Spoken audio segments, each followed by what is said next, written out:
தமிழ் மக்கள் அனைவருக்கும் வணக்கம். இந்த வீடியோவில் அனைவரும் எதிர்பார்த்திருந்த குரூப் 4க்கான அறிவிப்பு வெளியாகிருக்கு. மொத்த காலி பணியிடங்கள் பார்த்தீங்கன்னா 6244 போஸ்டிங். டிஎன்பிஎஸ்சி நோட்டிஃபிகேஷனில் என்னெல்லாம் சொல்லியிருக்காங்கன்றதை தெளிவாக இந்த வீடியோவில் பார்க்கலாம். டிஎன்பிஎஸ்சி வெப்சைட்டை ஓப்பன் பண்ணிக்கோங்க. அதில் நோட்டிஃபிகேஷன்ற ஆப்ஷனை கிளிக் பண்ணிங்கன்னா உங்களுக்கு இந்த வருஷத்துக்கான முதல் நோட்டிஃபிகேஷனே குரூப் 4 எக்ஸாம் தான். குரூப் 4 நோட்டிஃபிகேஷனில் என்னென்னலாம் சொல்லியிருக்காங்கன்றதை தெளிவாக பார்க்கலாம்.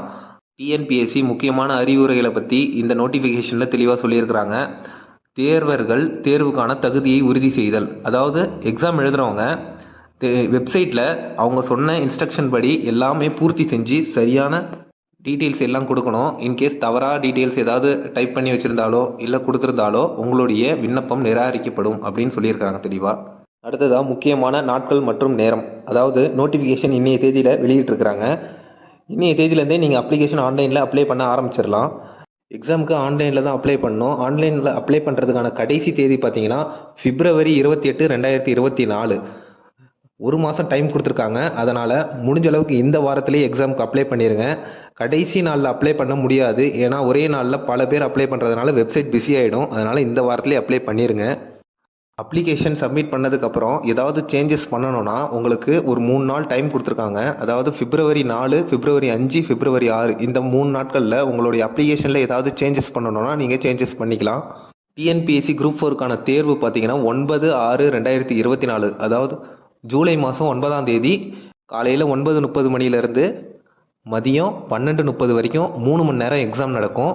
காலையில் 9:30க்குனா நீங்கள் 8:30 மணிக்கெலாம் அங்கே இருக்கணும்.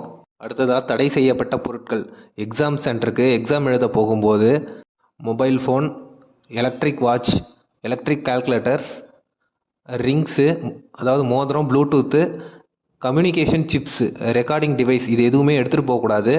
டிஎன்பிஎஸ்சி எக்ஸாம் பொறுத்த வரைக்கும் முழுக்க எக்ஸாம் மூலயமா தான் தேர்வு பண்ணுறாங்க. யாராவது பணம் கொடுங்க வேலை வாங்கி தரேன்னு சொன்னாங்கன்னா தயவு செய்து நம்பாதீங்க. எக்ஸாமுக்கு 4 மாதம் டைம் கொடுத்துருக்காங்க. முழுக்க நீங்கள் இப்பயே ஸ்டார்ட் பண்ணிங்கன்னா எக்ஸாமில் கிளியர் பண்ணிடலாம். பணம் கொடுத்து வேலை வாங்குறத நம்பாத. எக்ஸாமுக்கு படிச்சிங்கன்னா நீங்கள் வேலை வாங்கிட்டு போஸ்டிங்கில் இந்த வருஷமே ஜாயின் பண்ணிடலாம்.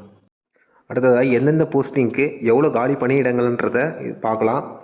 விஏஓ பொறுத்த வரைக்கும் கடந்த குரூப் 4 எக்ஸாம்லேயே ஆல்ரெடி 90% ஃபில் பண்ணிட்டாங்க. அதனால தான் போஸ்டிங் கம்மியாக இருக்குது. அடுத்து ஜூனியர் அசிஸ்டன்ட் சொல்லக்கூடிய இளநிலை உதவியாளர், அந்த போஸ்டிங் பார்த்தீங்கன்னா 2442 மற்றும் கூடுதலாக ஒரு 44 போஸ்டிங் கொடுத்துருக்காங்க. இந்த 2486 போஸ்டிங் பார்த்தீங்கன்னா கலெக்டரேட்டில் உள்ள எல்லா டிபார்ட்மெண்ட், ரெவென்யூ டிபார்ட்மெண்ட் இதில் நீங்கள் ஒர்க் பண்ணுற மாதிரி இருக்கும். குரூப் 4 எக்ஸாமை பொறுத்த வரைக்கும் சேலரி நீங்கள் பார்த்தீங்கன்னா குறைஞ்சபட்சம் 19,500ன்னு போட்டிருப்பாங்க.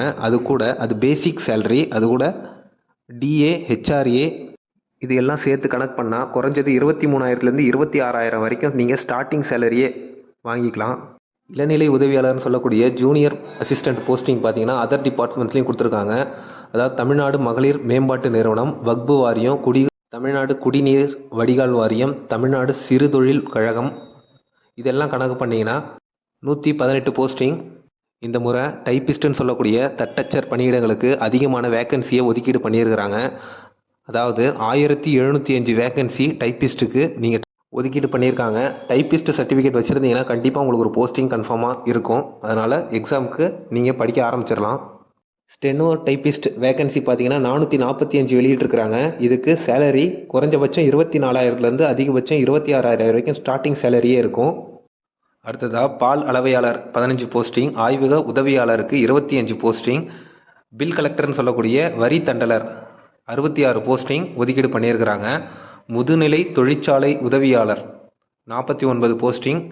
இந்த வனக்காப்பாளர், ஓட்டுநர் உரிமத்துடன் கூடிய வனக்காப்பாளர், வனக்காவலர் இந்த போஸ்டிங்கை பொறுத்த வரைக்கும் உங்களுக்கு எழுத்து தேர்வு மட்டும் இல்லாத உடல் தகுதி தேர்வும் நடக்கும். வன காப்பாளரை பொறுத்த வரைக்கும் 171 போஸ்டிங், ஓட்டுநர் உரிமத்துடன் கூடிய வன காப்பாளருக்கு 192 போஸ்டிங், வன காவலரை பொறுத்த வரைக்கும் 526 போஸ்டிங்கை ஒதுக்கீடு பண்ணியிருக்காங்க. வன காவலர் இதில் பழங்குடியின இளைஞர்கள் மட்டும்தான் அப்ளை பண்ணோம். 288 போஸ்டிங் ஒதுக்கீடு பண்ணியிருக்காங்க. ஆக மொத்த காலி பணியிடங்களுடைய எண்ணிக்கை பார்த்தீங்கன்னா 6,244. இந்த போஸ்டிங் ஃப்யூச்சரில் அதிகரிக்க கூட செய்யலான்ட்டு கீழே தெளிவாக கொடுத்துருக்குறாங்க. 10வது மட்டும்தான் படிச்சிருக்கேன், அதுக்கு மேலே நான் எதுவும் படிக்காத இருக்கிறேன் அப்படின்றவங்க குறைஞ்சபட்சம் 4000க்கு மேலே உள்ள போஸ்டிங்ஸ்க்கு நீங்கள் எக்ஸாம் எழுதி அதிக மார்க் எடுத்தீங்கன்னா கண்டிப்பாக வேலைக்கு போகலாம். 3 மணி நேரம் எக்ஸாமில் என்னென்னலாம் கேட்பாங்கன்றத இந்த தேர்வு திட்டம் பகுதியில் பார்க்கலாம். 3 மணி நேரம் நடக்கக்கூடிய எக்ஸாமில் 200 கொஸ்டின்ஸ் கேட்பாங்க. அந்த 200 கேள்விகளில் முதல் 100 கேள்விகள் தமிழ் பாட புத்தகத்திலிருந்து வரும். ஒரு 3-4 வருடங்களுக்கு முன்பு ஜென்ரல் இங்கிலீஷ், ஜென்ரல் தமிழ் அப்படின்னு ரெண்டுத்தில் ஏதாவது ஒன்று சூஸ் பண்ணிக்கலாம். தற்போது ஜென்ரல் இங்கிலீஷ் கிடையாது, ஜென்ரல் தமிழ் மட்டும்தான் இருக்கும். அதனால் நீங்கள் ஜென்ரல் தமிழ் படித்து தான் ஆகணும். மாற்றுத்திறனாளிகளுக்கு மட்டும் ஜென்ரல் இங்கிலீஷ், ஜென்ரல் தமிழ் இதில் ஏதாவது ஒரு ஆப்ஷனை நீங்கள் செலக்ட் பண்ணிக்கலாம். தமிழை பொறுத்த வரைக்கும் நீங்கள் ஸ்கூல் புக்ஸ் சமச்சீர் கல்வி 6வதுலேருந்து 12ஆம் வகுப்பு வரைக்கும் உள்ள ஸ்கூல் புக்ஸை மட்டும் ரெஃபர் பண்ணிங்கன்னா கண்டிப்பாக 100 கொஷின்ஸுக்கு 100 கொஷின்ஸ் நீங்கள் அட்டன் பண்ணி ஃபுல் மார்க் வாங்கிக்கலாம். அடுத்ததாக ஜென்ரல் ஸ்டடீஸ்ன்னு சொல்லக்கூடிய பொது அறிவு பகுதியிலேருந்து 75 கொஷின்ஸ் கேட்பாங்க. இதுவும் மோஸ்ட்லி ஸ்கூல் புக்ஸ்லேருந்து தான் வரும். நீங்கள் ஸ்கூல் புக்ஸை ரெஃபர் பண்ணிங்கனாலே போதும், மெட்டீரியல்ஸ் எதுவும் தேடி அலைய வேணாம். ஆப்டிடியூட் அண்ட் மென்டல் எபிலிட்டி டெஸ்ட்டுன்னு சொல்லக்கூடிய மேக்ஸில் 25 கொஷின்ஸ் கேட்பாங்க. இந்த 25 கொஷின்ஸை நீங்கள் உங்கள் ஊரில் உள்ள புக் ஷாப்புக்கு போனீங்கன்னா புக் ஷாப்பில் உள்ள டிஎன்பிஎஸ்சிக்கு படிக்கக்கூடிய மேக்ஸ் மட்டும் உள்ள சுறா கைடு அதுபோல் நிறைய கைடு இருக்கும். எல்லா கைடையும் வாங்கி வச்சு டெய்லியும் ரெஃபர் பண்ணிங்கன்னா நீங்கள் மேக்ஸில் 25க்கு 25 கன்ஃபார்மாக வாங்கிக்கலாம். தமிழை பொறுத்த வரைக்கும் 100 கொஸ்டின்ஸில் 40 கொஸ்டின்ஸ் நீங்கள் சரியாக பண்ணியிருந்தா தான் உங்களுடைய பேப்பரை வேலிடேஷன் பண்ணுவாங்க, இல்லைன்னா அடுத்த ஸ்டேஜுக்கே போக மாட்டாங்க. அதாவது ஏஜ் லிமிட், வயது வரம்பு, எந்தெந்த போஸ்டிங்க்கெலாம் எந்த ஏஜ்லேருந்து அப்ளை பண்ணலான்றத இந்த வயது வரம்புன்ற தெளிவாக சொல்லியிருக்கிறாங்க. விஏஓ போஸ்டிங் பொறுத்த வரைக்கும் குறைந்தபட்சம் 21 வயசு கம்ப்ளீட் ஆகிருக்கணும், அதிகபட்சம் 42 வயசு உள்ளே இருக்கணும். Junior assistant, typist, steno typist, bill collector இந்த போஸ்டிங்க்கெலாம் பார்த்தீங்கன்னா குறைஞ்சபட்சம் 18 வயசு கம்ப்ளீட் ஆகிருக்கணும், அதிகபட்சம் எஸ்சி எஸ்டிக்கு 37, other community BC MBC BCM இந்த கம்யூனிட்டியில் உள்ளவங்களுக்கு 34 வயது வரம்பு அதிகபட்சம் நிர்ணயம் பண்ணியிருக்கிறாங்க. ஒரு சில போஸ்டிங்க்கு ஏஜ் லிமிட் கிடையாது, எந்த வயசில் வேணாலும் நீங்கள் இந்த எக்ஸாம் எழுதிக்கலாம். அதாவது தமிழ்நாடு மகளிர் மேம்பாட்டு நிறுவனத்தில் இளநிலை உதவியாளர், நேர்முக உதவியாளர், நேர்முக எழுத்தர், இளநிலை உதவியாளர் குடிநீர் வடிகால் வாரியம், தமிழ்நாடு சிறு தொழில் கழகம் இளநிலை உதவியாளர். ஸோ இது போல் சுமார் 200க்கும் மேற்பட்ட போஸ்டிங்க்கு வயது வரம்பே கிடையாது, நீங்கள் எந்த வயசில் வேணாலும் எக்ஸாம் எழுதிக்கலாம். ஃபாரஸ்ட் டிபார்ட்மெண்ட்டில் வனக்காப்பாளர், ஓட்டுநர் உரிமத்துடன் கூடிய வனக்காப்பாளர், வனக்காவலர் இவங்களுக்கெல்லாம் குறைஞ்சபட்சம் 21, அதிகபட்சம் 37 வயது வரம்பாக நிர்ணயம் பண்ணியிருக்கிறாங்க. அடுத்ததாக கல்வி தகுதி, எந்தெந்த போஸ்டிங்க்கு என்னென்ன கல்வி தகுதி வேணுன்றதை பார்க்கலாம். விஏஓ இளநிலை உதவியாளர், ஜூனியர் அசிஸ்டண்ட்டு இந்த போஸ்டிங் பொறுத்த வரைக்கும் குறைஞ்சபட்சம் 10வது படிச்சிருக்கணும், அதிகபட்சம் எது வேணாலும் படிச்சிருந்துருக்கலாம். டைப்பிஸ்ட்டு, ஸ்டெனோ டைப்பிஸ்ட்டு இந்த மாதிரி கேட்டகரியில் உள்ளவங்க தமிழ் அல்லது இங்கிலீஷ் ஏதாவது ஒன்றுத்தில் ஹையர் கிரேடு வாங்கியிருக்கணும், இல்லைனா ரெண்டுத்துலேயும் ஹையர் கிரேடு வாங்கியிருந்தீங்கன்னா நீங்கள் போஸ்டிங்க்கு அப்ளை பண்ணலாம். அடுத்ததாக ஃபாரஸ்ட் டிபார்ட்மெண்ட்டில் வனக்காப்பாளர், ஓட்டுநர் உரிமத்துடன் கூடிய வனக்காப்பாளர் இந்த போஸ்டிங்கில் உள்ளவங்க 12th படிச்சிருக்கணும். 12th ஃபிசிக்ஸ், கெமிஸ்ட்ரி, பயாலஜி இதில் ஏதாவது ஒரு பாடத்தில் தேர்ந்தெடுத்து நீங்கள் படித்தவராக இருக்கணும். வனக்காவலர் எக்ஸாமை பொறுத்த வரைக்கும் 10th படிச்சிருந்தீங்கன்னா போதும். 10th அதுக்கு மேலே படித்தவங்களுக்கு அதர் குவாலிஃபிகேஷன் எதுவும் இல்லாதவங்க குறைஞ்சது 4000 போஸ்டிங்க்கு மேலே உள்ள எக்ஸாம்ஸை எழுதிக்கலாம். மறக்காமல் சேனலை சப்ஸ்கிரைப் பண்ணிக்கோங்க, ஏன்னா அடுத்த எப்படி ஆன்லைனில் அப்ளிகேஷன் அப்ளை பண்ணுறதுன்றத தெளிவாக வீடியோ ஸ்டெப் பை ஸ்டெப்பாக போடுறேன். ஃபாரஸ்ட் டிபார்ட்மெண்ட்டில் உள்ள போஸ்டிங்களுக்கு உடற்தகுதி தேர்வு உண்டு. எக்ஸாம் முடிஞ்சதுக்கப்புறம் தான் உங்களுக்கு உடற்தகுதி தேர்வுக்கு கால்ஃபர் பண்ணுவாங்க.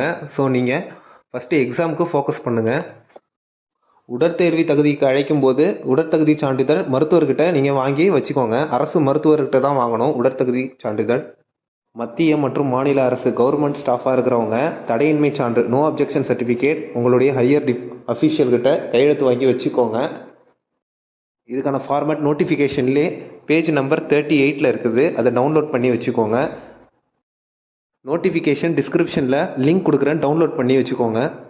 மாற்றுத்திறனாளி ஹேண்டிகேப்பாக இருக்கிறவங்க பேஜ் நம்பர் 43, 44, 45 ஹேண்டிகேப் சர்டிஃபிகேட் கொடுத்துருக்காங்க, அதை டவுன்லோட் பண்ணி பிரிண்ட் எடுத்துகிட்டு அதில் கவர்மெண்ட் டாக்டர்கிட்ட டாக்டரே ஃபார்மை ஃபில் பண்ண சொல்லி சைன் பண்ணி சீல் போட்டு வாங்கி வச்சுக்கோங்க. ஆதரவற்ற விதவை கேட்டகரியில் உள்ளவங்க பேஜ் நம்பர் 52 உள்ள ஃபார்மெட்டை ஃபில் பண்ணிவிட்டு அதை ஆர்டிஓ கிட்ட சைன் வாங்கி கையெழுத்து வாங்கி வச்சுக்கோங்க. ஆதரவற்ற விதவை சான்றிதழை நீங்கள் வச்சுருந்தா மட்டும்தான் இந்த ஃபார்மை எடுத்துகிட்டு போய் கையெழுத்து வாங்கணும். இன்கேஸ் உங்ககிட்ட விதவை சான்று மட்டும்தான் இருக்குதுன்னா நீங்கள் ஆதரவற்ற விதவை சான்றாக கருத மாட்டாங்க. அடுத்ததாக பாடத்திட்டம் சொல்லக்கூடிய எக்ஸாம் சிலபஸ் பேஜ் நம்பர் 62 கொடுத்துருக்குறாங்க. இதில் ஸ்கூல் புக்கு நீங்கள் 6வதுலேருந்து 12வது வரைக்கும் ரெஃபர் பண்ணிங்கன்னா அதில் உள்ள டாபிக்ஸ் தான் இதில் சிலபஸாக கொடுத்துருப்பாங்க. நீங்கள் ஸ்கூல் புக்ஸை மட்டும் ரெஃபர் பண்ணுங்கள். ரெஃபர் பண்ணிங்கன்னா அதில் இருக்கிற டாபிக் எல்லாமே இந்த சிலபஸில் வந்துடும். நீங்கள் இந்த சிலபஸை பிரிண்ட் எடுத்து கையில் வச்சுக்கோங்க. அடுத்ததாக டிஎன்பிஎஸ்சிக்கு எப்படி ஆன்லைனில் அப்ளை பண்ணுறதுன்ற ஸ்டெப் பை ஸ்டெப் வீடியோ போடுறேன். மறக்காமல் சேனலை சப்ஸ்கிரைப் பண்ணி வச்சுக்கோங்க. தலை குனிந்து படித்தால் தலை நிமிர்ந்த அரசு பணியில் இந்த ஆண்டு பணியாற்றலாம். அனைவருக்கும் வெற்றி பெற வாழ்த்துக்கள். இந்த வீடியோ பிடிச்சிருந்தா லைக் பண்ணுங்கள், கமெண்ட் பண்ணுங்கள். மறக்காமல் வே டு தமிழ் சேனலுக்கு சப்ஸ்கிரைப் பண்ணுங்கள். தேங்க்ஸ் ஃபார் வாட்சிங்.